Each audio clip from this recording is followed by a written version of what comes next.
Subscribe to our YouTube channel and press the bell icon to get the latest updates. This week in Global Print, I will try and explain the contours of the India-US relationship as it's likely to unfold under a Joe Biden-Kamala Harris administration in Washington, D.C.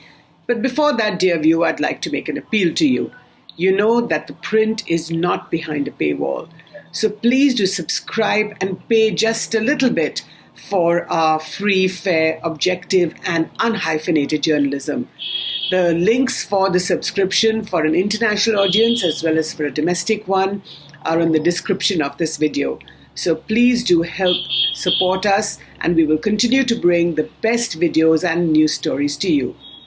Back to Global Print and to the new India-US relationship as it's likely to unfold under the Joe Biden-Kamala Harris sarkar. And the reason I say that it's new is because this is a Democratic administration, very, very different from not just a Republican one, but also what we have seen over the last few years under Donald Trump. Now, the reason this is likely to be different is because Democrats have traditionally placed a lot of emphasis on human rights. And we've seen over the last year, for example, after the revocation of Article 317, Jammu and Kashmir, how the Democrats in the House Foreign Relations Committee, which is the equivalent of the Lok Sabha in America, were very critical of the revocation of Article 370. And one of the Democrats even wanted to sponsor a resolution in the House against this. Now, as it turned out, as it transpired under the Trump administration, things were not as bad as they seemed until December last year when External Affairs Minister S. Jaishankar went to America on a scheduled trip. And in a scheduled meeting with the House Foreign Relations Committee, this Democrat who had sponsored a resolution, her name is Pramila Jayapal, wanted to attend the meeting. Mr. Jaishankar told the chairman of the committee that he doesn't want Ms. Jayapal to attend. The Americans refused, and Mr. Jaishankar cancelled that meeting. Now, that was quite a strong statement to make because usually you don't go to a foreign country, especially to a powerful one like America, and ask for that country to change the constitution of a committee. At the time, in fact, what was interesting was that the head of that Foreign Affairs Committee was a Republican person. And because ties between India and the US under Trump and Prime Minister Modi were so strong, perhaps that's one of the reasons why India thought that it could persuade the Americans to not invite Democrat member Pramila Jayapal. As it turned out, at the time, Kamala Harris had just withdrawn from the Democratic primary. You remember that she had also put in her stakes to be a Democratic presidential contender.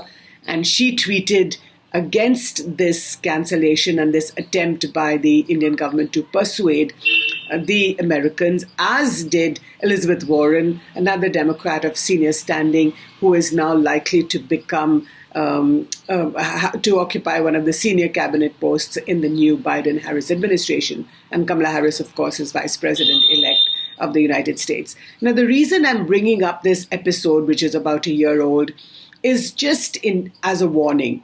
The fact is that Prime Minister Modi very, very quickly after the results of the elections were called, late last week on Friday, a couple of hours only, he tweeted very warmly congratulating Joe Biden, and there was a separate tweet from him for Kamala Harris, and in fact it was quite lovely, where he says that your election is not just a matter of pride for chitties, which is the Tamil word for auntie, but for all Indians, and of course not just for Americans and Indian Americans, but for all Indians.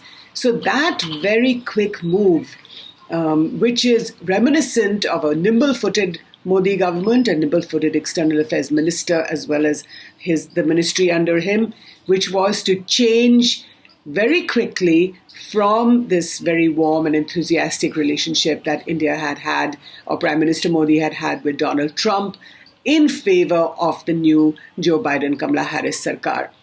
Now, that, in fact, has been one of the best moves that India could have made, not to hold on and on and on, like actually the Israeli Prime Minister Benjamin Netanyahu did, he tweeted only 12 hours later. But by the time Prime Minister Modi tweeted, he was one of the earlier leaders.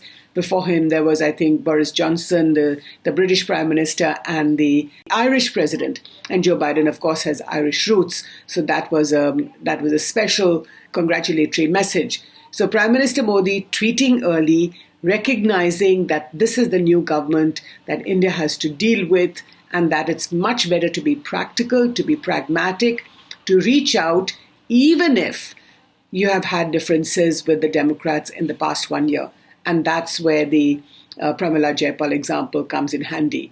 Another instance I'd like to recount to you was earlier in the year, a few months ago, in June actually, the Joe Biden website had a very critical description of the Modi government about its relations with Jammu and Kashmir, said that the repression that has been carried out, the silencing of dissent, that human rights, all of these must be lifted, that human rights violations must come to an end.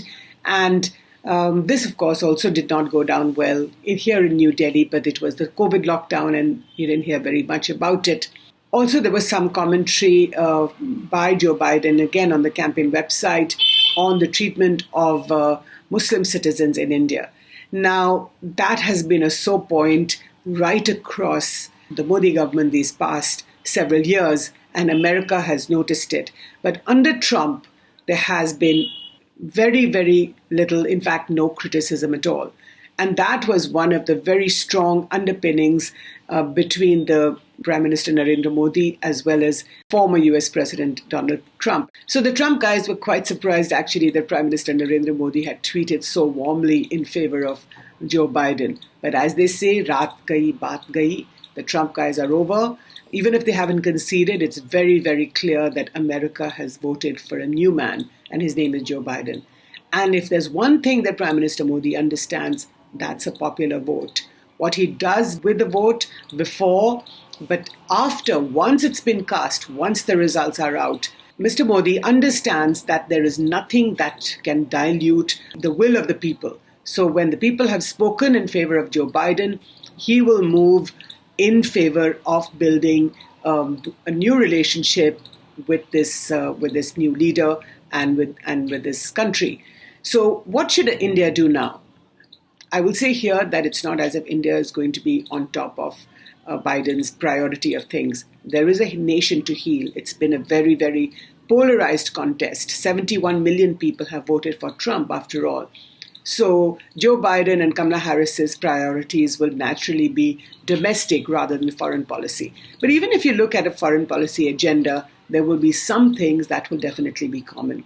And the most important of these is China.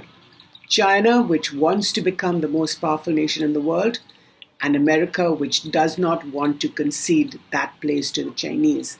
That contest will remain. It won't just be an uneasy contest. It will be one of a battle of wills between the two countries. America has been bleeding from its war in Afghanistan. Joe Biden will definitely try and push that along, try and get some sort of stability in Kabul, which means that talks with the Taliban will be pushed and there will be some hope. And he will hope that there will be reconciliation between the various warring parties so that American troops can come back home. That could also mean much greater trust and much greater faith and dependence on the Pakistani establishment to pull some of those tongs out of the fire. And then there is China. We come back to that country again and again and again. Not just China sitting on Indian territory, aggressing into India's territory, but China, which is expanding its influence across South Asia and continues to be Pakistan's best friend. So if Pakistan is going to be a country that the US will depend upon to get the irons out of the fire in Afghanistan, it is likely that the Biden administration could also reach out towards India and ask it for help to stabilize this region. As far as China is concerned, India and the US will again naturally be allies on this front. The Americans are not likely to allow the Chinese to expand its power or its dominance much more than they have been able to. So that could be another area of convergence between the two. Of course, we will see how this unfolds. These are new days yet. America doesn't even have a full administration. That, of course, will happen only after the 20th of January when the formal transfer takes place. Until then, we will watch this space. And thank you so much for watching Global Print. This is Jyoti Malhotra.